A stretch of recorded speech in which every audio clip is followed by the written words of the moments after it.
የሪበከንቱ ህዝቦች ዲሞክራሲያዊ ድርጅት የባህል ትርኢት ቀኛዝማች ማናህሎ ግቢ ተዘጋጀ። መቼም ግቢ የተንጣለለ ሜዳ ነው። አንበርብር ግቢ ውስጥ ከወዲያ ወዲህ ሲሉ ከዱር ድመትም አንሰው ታዩኝ።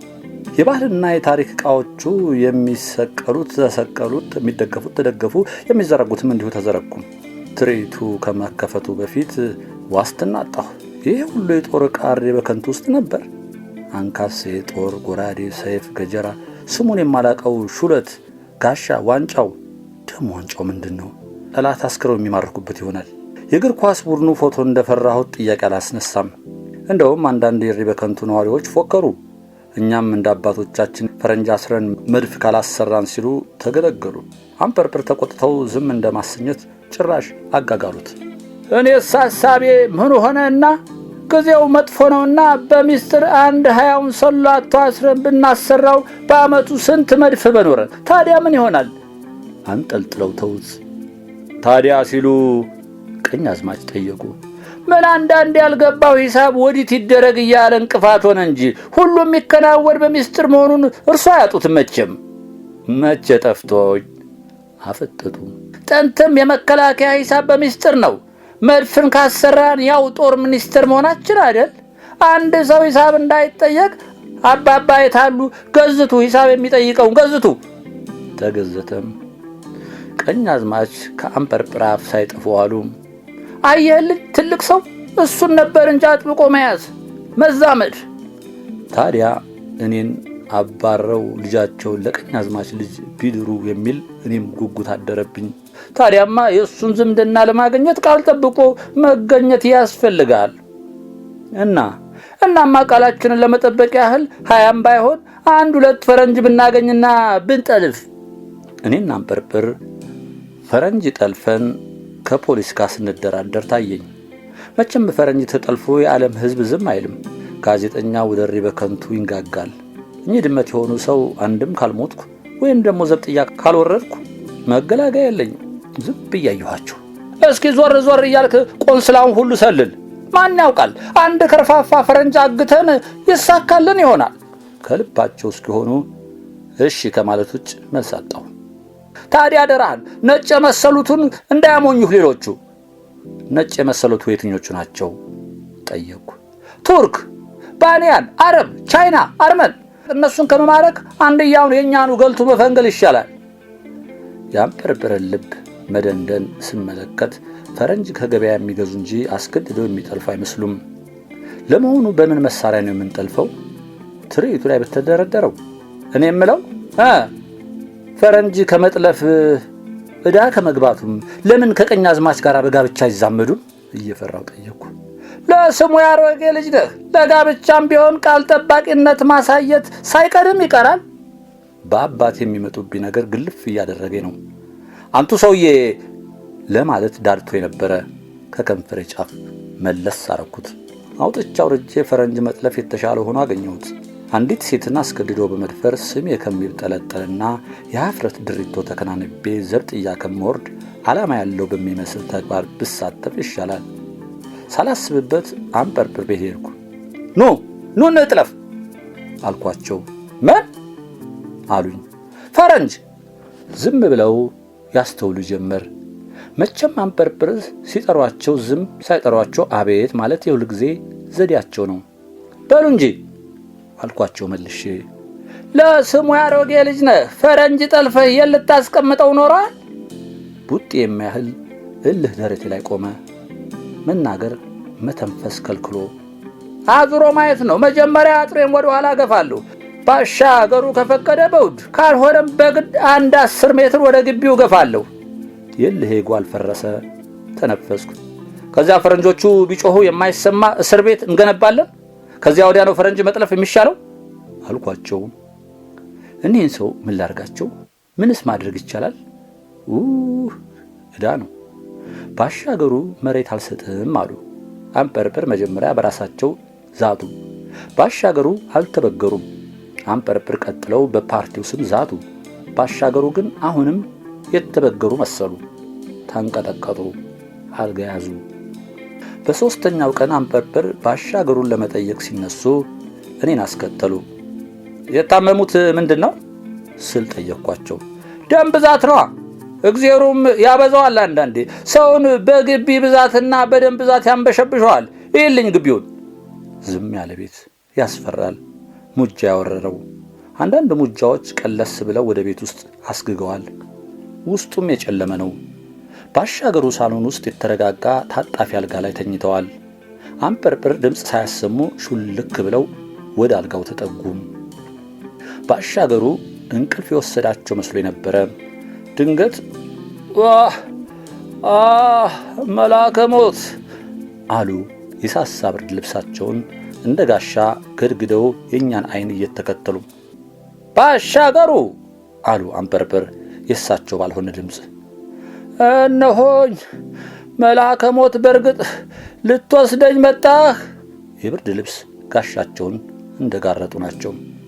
አሁንም በእኔ እጅ ተይዘህ ትከፋለህ? ስለምን አንበርብር ቁራጭ መሬት ሲለምንህ ከለከልከው?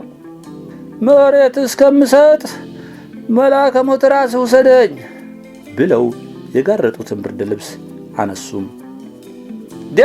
አንተ ኖረሃል አንበርብር ተንፈስ አሉ። እኔ ነኝ አሉ ዘዴያቸው ስለከሸፈ ብስጭት ብለው። እኔ ግን በጅላጅል ዘዴ ላይ የተሳተፍኩ ነው ስለተሰማኝ በጣም አፈርኩ። ቂምህን ትተህ ልትጠይቀኝ መጣህ ወይስ ቂምህን ልትወጣ? ቁልጭ አሉ። ምን በወጣኝ? ኧረ ልጠይቅህ ነው አመጣጤስ። እንግዲያውስ ቁጭ በል እሱ ጋር። እኔን አላዩኝም። አንበርብር ተቀመጡ። እኔ እንደቆምኳለሁ። አይ መጨረሻህ ሲሉ አዘኑ። ወይ ጓዴ፣ ከዛ ሁሉ ልጅ አንዳተ ባዶ ቤት ታንቋርራለህ። የእግዚአብሔር ፍርጃ ሆኖብኝ። ያይማ የእግዚአብሔር ብቻ አይደለም ያንተም ጥፋት አለበት አሉ አንበርብር። እንዴት ማለት ጥሩ ነው? በዚህ እድሜ ላይ ወንድ ልጅ ሐምሌ በሬ ነው። አንተ ግን አንዱን ስታባረር መኪና ዳጠው። ምን ላርግ? ልቀጣ ብዬ ነበራ። አይ አንዱን አውጥተህ አባረርከው ደግሞ። ምን ላርግ? እሱም ቢሆን ዱርዬ ቢሆን ቢቸግረኝ ነው። በዚህ እድሜ ሴት ልጅ ጠገብላም ናት። ጉልበቷ ሀብቷ የሚታለብ። አንተ ግን መቅጣት ሲገባህ አባልገህ አለሌ ሆና እንደ ጩልሌ ዛፍ ላይ ታድር ጀመር። ምን ላደርግ ብለህ ነው? ኧረ ተቃጠልኩ አሉ ባሻ በሁለት እጃቸው አናታቸውን ያዙ። በዚህ እድሜ አራስ ልጅ እንደማለት ነው እኮ። ሚስቱን ያጣ አዛውንት እናቱ የሞተችበት ጨቅላ ማለት ነው። እንግዲህ ማን አፍህን ያብሰው? ለነገሩ የሚበላ ሲቀርብልህ አይደል አፍህ የሚታበስ? ኧረ ተቃጠልኩ አሉ ባሻገሩ። ተቃጠልኩ፣ ልቤ ላይ ፈላ፣ አናቴ ላይ ተንተከተከ። ወደ አንበርብር ጠጋ ብዬ ደም ብዛት ካለባቸው ምን አለ ባያናድዷቸው ስላቸው፣ ታዲያ አናቱን በዱላ በጥብጬ ወንጀል ልግባ? በዚሁ ዘዴ በቀን 3 የደሙን ባፈላው ሳምንት ላይ ቆይ ይችላል። ፍግም ነው የሚለው። ያኔ 10 ሜትር አይደለም 20 ሜትር ከግቢው ዘልቅ ያገባለሁ። ባሻገሩ ከተገመተው በላይ ፈጥነው ሞቱ። አንበርብርም ከተገመተው በላይ ፈጥነው አጥራቸውን አስፋፉ። በአፉ የሚደፈር ቢጠፋም በአይኑ የሚወቀስ አልታጣም። ምን አርግ ይሉኛል ፈረንጆቹ፣ የት ይታሰሩ? መድፉስ የት ላይ ይሰራ አሉ ለሚመለከታቸው ሁሉ። ተው ሰው እንዴት ዝም ብሎ ማየት ያቅተዋል አሉ ቀኛዝማች ማናህሉ። ልጁ አስተዋይ ነው፣ ተው ይሄ ልጅ አሉ። እኚህ ሰውዬ ዘመድ ማድረግ ያስፈልጋል ለልጃቸው ሽትርግጥ መዳር። እኔም ሰኝህን ከኚህ ጉንዳን ሰውዬ ይገላገል ነበረ። አንበርብር ግን ይሄ ልጅ መባላቸውን እያመነጀኩ አሉ። ቦታው ላይ የፈረንጅ እስር ቤት ሲጠበቅ አንበርብር በሸንበቆ ሾጣጣ ዶሮ ቤት መሳይ ሰሩ። የእስር ቤቱ ናሙና ነው። እላዩ ላይ የሚከራይ ብለው ለጠፉበት። ይሄን ካከናወኑ በኋላ ወደ እኔ መጡ። በኩራት እንደምታየው ከእግዚአብሔር ጋር ይሄንን ቤት አጠላቅቄያለሁ አሉኝ። እሺ አልኳቸው። በዚህ ሸንበቆ ቤት ስራ ላይ እግዚአብሔር መሳተፉ እየገረመኝ፣ ቤትም መስራት ብቻውን ፋይዳ የለውም፣ የአውሬ መፈንጫ ይሆናል። እንደው እግዚአብሔር ተራርቶኝ ይችን ቤት አከራይቼ በወር በትንሹ 3000 ብር ባገኝ። አንበርብር ሁለት ነገር ሳቱ። የመጀመሪያው እኮ ሽኮኮ እንጂ እግዚአብሔር ተከራይ አፈላላጊ አይደለም። ሌላው ቢያነሱት እንደ ዶሮ ቤት በትከሻ የሚንጠለጠል የሸንበቆ ጋገራቸውን በዚህ ሁሉ ብር የሚከራይ የለም። ሳልፈራ ነገርኳቸው። ምንም ያሮጌ ልጅ ብትሆን ያንተን ያህል ማሰብ አቅቶኝ ማለት ነው ብለው በነገር ወጉኝ። ግልፍ አለኝ። አይ እርሶ ሰውዬ ስል ከዛሬ ጋር 2 ቀን ወንድ ወጣ፣ ወንድነት ግን ያስከፍላል ዋጋ ብለውኝ ሾካካ ሰውነታቸውን አሸራመሙ። እንደ ክፉ በሽታ እጅ እግሬን አስረው እያንዘፈዘፉ ገዙኝ። እስኪ ሄዱ ዝም ብዬ አየኋቸው። ቤታቸው ሀፍታም ሳይቆይ ተከራይ አገኘም። ደላላው ሽኮኮ አንድ የኮሰመነ ተማሪ ይዞ መጣ። ተማሪው ያለው ዕቃ አንድ ፌስታል አልሞላም። እረሱ በራሱ ቢታከልበትም ፌስታል አይሞላም። ዕቃው አንድ ማዕዘን፣ ተማሪው ሌላ ማዕዘን ላይ ጥግ ጥግ ያዙ። ሽኮኮን ጠጋ ብዬ የኪራዩን ዋጋ ጠየቅኩት። እንኳን 3000 አንድ ምሽ አልሞላም። አንበርብርን በልብ ያሽሟጠጥኳቸው ባፌ። 3000 ብሩ ቀረ አልኳቸው። ተቸኩላል፣ የቸኮለ ጥርሱን አፍሶ ለቀመ ሲባል አልሰማህም? ሀኬተኛ ሆነ ብትቸኩል አንድ ነገር ነው። አንተ ሲናደዱ ደስ ይለኛል። እየተናደዱ ከሚናገሩት ከቁብ አይቆጠረኝም። ይሄ በእግዚአብሔር ዘንድ እንደ ግፍ ከተቆጠረ ከሺህ ትርገጥ የምወልደው ልጅ እንደሳቸው የዱር ድመት ይሆን? ማን ያውቃል? ለሳቸው አግዞ እኔን ይሸመቅቃል፣ ወይንም ለኔ አግዞ እሳቸውን ይሸመቅቃል። አቸኩል፣ ቤቴ እንዴት 3000 እንደሚከራይ ያሳይሃለሁ። ተወናጭሁ። ምን አስበው ይሆን? አንበርብር የወር ሂሳቡን ተቀብለው የተማሪ ሳምንት መቆየቱንም እንጃ አሉ። ሳምንት ካልቆየ ጥሩ ነው፣ ካልሆነ ግን የ250 ብር የሱን ትክትክ ወር ሙሉ አልሰማም። ሽኮኮ የድለላውን ለመቀበል ሾከክ ብሎ ቀረባቸው። ምን አሉ አንበርብር። እዳ ስላመጣህብኝ ነው የድለላ የምሰጥህ። የፈተና ሳቆት የጨረሰው ተማሪ እሳት እንዳገኘው ላስቲክ ተኮማትሮ ቢገኝ ተጠያቂ መሆኑ እኔ መስሎኝ። እንደውም ይሄ ልጅ አንድ ነገር ይሁንና አንተን ሳሊዝ ከርቸል አልወርድም። ሽኮኮ ሐሳብ እንደገባው ሄደ። ተማሪው 3 ቀን ሞላው። አንበርብር ትዕግስታቸው አለቀ። አመሻሽ ላይ ሄደው አለህ አንተ ልጅ አለህ አሉት። አለሁ አለ በትክትክ ባንድ ታጅቦ። ኧረ እኔ ስሞታል ብዬ ነበር። እንዴት? ግራ ተጋብቶ። ለምን በቅናሽ አከራየው መሰለ? ሰፈሩ መጥፎ ነው። ጨለማ ላይ አድፍጦ ማጅራት የሚመታው ለገንዘብ ሳይሆን ለነፍስ ዝርፊያ ነው። ተማሪው ትክትኩን ጨርሶ ዶቅ ዶቅ ማለት ጀመረም። መቼ ብቻ ተጨለማ አምልጠ በጊዜ በትገባ በሩን ሰብሮ የተኛህበትን እንደ ሙጃ በቆንጨራ ጨፈጭፈዋል። አንበርብር የሰቀቃቸው መሰሉ። ስንቱ ጎበዝ ዝች ቤት በእነሱ ተከታትፎ ሞተ መሰለህ። ተማሪው ነፍሱ ከትክትኩ ጋር ለመውጣት ያሰበች መሰለች። አፉን ያዘን። ወዳጅ ለእኔም ኪሳራ ነው። በዚች ብር ያንተን ትክትክ ወር ሙሉ አልሰማም። ባይሆን ነገ ተነገ ወዲያ እኔ ራሴ ጠቁማቸዋለሁ። ብዙ ብር አለው እላቸዋለሁ። ይመጡና እነሱ ከትክተው ይጨርሱልኛል። ተማሪው ይችን ቀን ሲያድር አይኑ የተረገበገበም አይመስለኝም። ጧት ፌስታሉ ይዞ ሹልክ ብሎ ወጣ። ቀጣዩ ተከራይ ሲያክ የሚያድር ፎከታም ነበረም። አንበርብር ገና በሁለተኛው ቀን ነበር ነገር የፈለጉት። አንተ ሰው! አቤት። ቤት ስትጠርግ ነው እንደምታጥረው?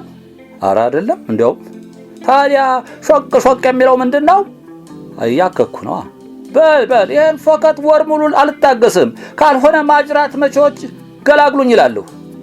እሱም ወጣ። እንዲህ ያሉ 15 ቀን ሳይሞላ 4 ተከራይ አባረሩ። ለአምስተኛ ጊዜ 2 ሰዎች መጡ። አንዱ ወጠምሻ ጎረምሳ ነው። ሌላኛው የአንበርብር መንትያ የመሰሉ ደቃቅ አዛውንት ናቸው። አንበርብር ቦክስ ግጠሙ የተባሉ ይመስል አዛውንቱን መረጡ። አዛውንቱ ተከራይ ቅልብልብ ናቸው። ቁርጥ አንበርብር ይህን መቅለብለብ ወር ሙሉ አልታገስም። በሶስተኛው ቀን የተለመደ ዘዴያቸውን ለአዛውንቱ አቀረቡ። አዛውንቱን ተከራይ አዛውንቱ አከራይ በተንኮል እያዩ ደግነዋ አሉ። የሚገድለው ወይንም የሚገለኝ ስፈልግ የኖርኩ ሰው ነኝ እኔ። አሁን ካሁን በትንታ ሞት ይሆን እያልኩ ሰግቼ ነበር። አይጥ ይመስል በትንታ በስማም ሰማይ ቤት ዘመዶችን ሳገምን እላችኋለሁ አማተቡ። አንበርብር መንትያቸውን ያዩ ይመስል ፈዘዙ። እንዳሉት ቀላል አይደለም።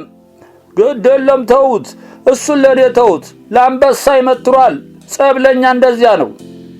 እንዴት ተው?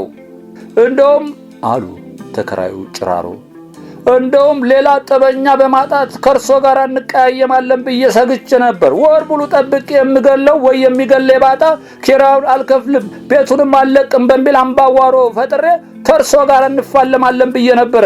እግዚአብሔር ደግ ነው፣ አያልቅበት አሉ። አንበርብር ግራ ተጋቡ። ያኔው እኔ ወይም እርሶ እንዳይጥ በትንታ ከመሞት እንገላገላለን። አንበርብር አዛውንቱን አዩአቸው። ፊታቸው ላይ ቀልድ አጡ እና ወርም ሞልቶ ሂሳብ አልከፍልም አሉ። ምን ሲታሰብ አሉ ተከራዩ አዛውንት ባዛውንቱ እኔ። አንበርብር ኧረ መላምታ በሚል እኔን አዩ። ፊቴን አዞርኩባቸው። እንግዲህ የተቀመጡበት የ3 ቀን ሂሳብ ተቀንሶ ገንዘቦ ይሰጠዎታል፣ ይውጡልኝ አሉ አንበርብር። ምን ሲታሰብ አዛውንቱ ጭራሮ። ያውም ተቀንሶ ቢጨመርም አለ። ምን አልኩ ህጣኑ ጨርቆስ? ለፍቼ የሰራሁትን ቤት ለአዛውንት ጩልሌ ተዳረገው። እኔ መካከል ለመግባት ሞከርኩ። ታዲያ ምን ይሻላል አልኳቸው ተከራዩና አዛውንት። ወይ መሞት ወይ መግደል አሉ የተቀመጡበት እየተቆለጠነቱ። ተው አውቀዋለሁ አሉ አንበርብር። እስከ ዛሬ ቤተሰብ ታብት ያላፈራው ለዚሁ ነው። እኔም ቤተሰብ ታብት ባይኖረኝ ኖሮ ዛሬ እዚህ ለይልን ነበር። አንበርብርን ጫን ያለ ሲገጥማቸው ለካ እንዲፈሪ ናቸው። በመጨረሻም የገላጋይ ሐሳብ አቀረብኩ። የ2 ወር ኪራይ ስጦትና በቃ ይውጡ። አልችልም ልጄ አሉ አዛውንቱ። የ3 ወርስ? ኧረ አልችልም። የ4 ወር 4 ወር እንደሱ ከሆነ ሞክራለሁ። አንበርብር ላብ እያላቸው የተባሉትን ለሞገደኛው አዛውንት ሰጥተው ተገላገሉ። አይ አቶ አንበርብር ጀግና ለካ ሲመጣ እንዲህ ይንበረበራሉ። ወይ ጉድ! የአንበርብር ነገር ማለቂያም የለው።